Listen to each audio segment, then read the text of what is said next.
Terima kasih klik video ini dan jangan lupa subscribe.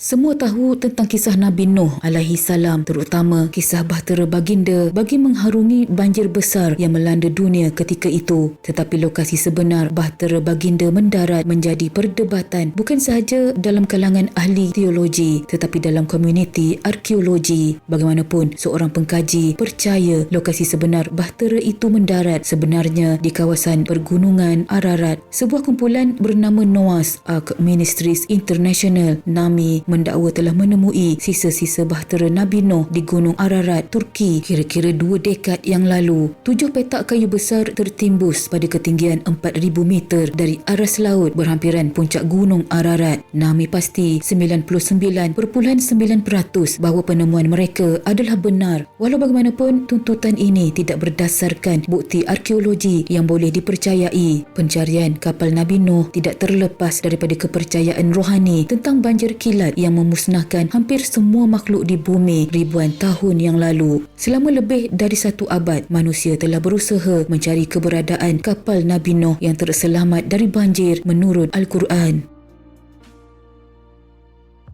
Kapal atau bahtera Nuh adalah salah satu kisah Nabi yang paling terkenal. Nabi Nuh alaihi salam adalah salah satu rasul yang diutus ke bumi untuk berdakwah agar kaumnya beriman kepada Allah. Namun kurang lebih 950 tahun berdakwah, hanya segelintir dari kaumnya yang turut beriman. Bahkan anaknya sendiri tetap kafir. Kesabaran Nabi Nuh alaihi salam yang berdakwah hampir 1000 tahun itu membuatnya dikenali sebagai salah satu Nabi yang paling sabar. Akhirnya Nabi Nuh berdoa agar kaumnya dibinasakan. Alasannya jelas, Nabi Nuh percaya bahawa manusia pada masa itu hanya akan melahirkan generasi yang lebih durhaka. Pendek kata, Nabi Nuh berjaya membina sebuah kapal yang akhirnya membawa semua manusia dan haiwan yang beriman agar tidak pupus. Dalam pelbagai kajian, dianggarkan bahawa peristiwa ini berlaku sekitar 4,800 tahun dahulu. Setelah ratusan hari dilanda banjir besar, kapal Nabi Nuh berlabuh di Gunung Judi atau Bukit Judi. Peristiwa itu berlaku pada 10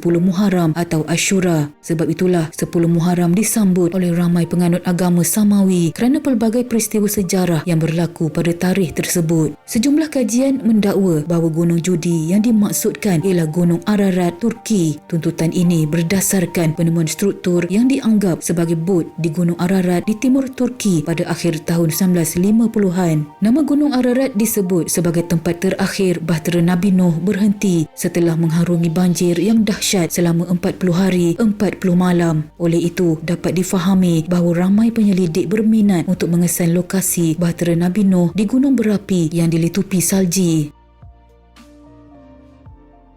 Yong Wing Chung dari pasukan NAMI bukanlah orang pertama yang mendakwa telah menemui fosil kapal Nabi Nuh di Gunung Ararat. Sebelum ini, terdapat berpuluh-puluh saintis dan orang ramai yang mendakwa telah menemui fosil kapal Nabi Nuh. 40 tahun yang lalu, terdapat Violet M. Cummings, seorang pengarang beberapa buku tentang bahtera Nabi Nuh termasuk bahtera Nuh, Fable atau Fakta, menerusi buku dan filem In Search of Noah's Ark pada tahun 1976. Beliau mendakwa bahtera Nabi Nuh ditemui di Gunung Ararat, Turki. Pada Februari 1993, Columbia Broadcasting System (CBS) menyiarkan rancangan perdana 2 jam bertajuk Penemuan Luar Biasa Bahtera Nuh. Pada Mac 2006, pasukan penyelidik menemui formasi batuan di Gunung Ararat yang mungkin menyerupai sebuah bahtera besar hampir dilitupi ais glasier. Walaupun ia telah menarik perhatian, dakwaan ini masih dianggap secara saintifik dengan keraguan. Contohnya, Yong enggan mendedahkan lokasi penemuan fosil kapal Nabi Nuh dan sebaliknya merahsiakannya. Kayu yang dianggap berusia 5,000 tahun juga tidak tersedia untuk kajian bebas. Ini sudah tentu pada asasnya tidak saintifik kerana untuk membuat tuntutan yang dibuktikan, bukti itu mesti dikemukakan kepada saintis lain untuk semakan. Selain itu, secara saintifik agar sukar untuk memahami bagaimana sebuah bahtera besar berakhir di atas gunung setinggi 5,137 meter meter. Halaman Life Science memanggil fenomena ini sebagai pareidolia, iaitu kecenderungan untuk melihat wajah atau corak pada objek tidak bernyawa. Contoh mudah, kita pernah mengalami melihat awan yang kelihatan seperti bentuk sesuatu. Dalam konteks ini, bentuk Gunung Ararat dilihat sebagai bentuk bahtera Nuh. Bagaimanapun, halaman Daily Sabah mempunyai pandangan berbeza tentang tempat bahtera Nabi Nuh berhenti. Memetik Al-Quran dalam surah Hud ayat 44 dinyatakan bahtera Nuh berhenti di Gunung Judi. Nama gunung iaitu Bukit Judi ialah sebuah gunung iaitu Cudi pada waktu sekarang di daerah Bohtan, Turki yang bersempadan dengan Iraq dan Syria. Gunung setinggi 2144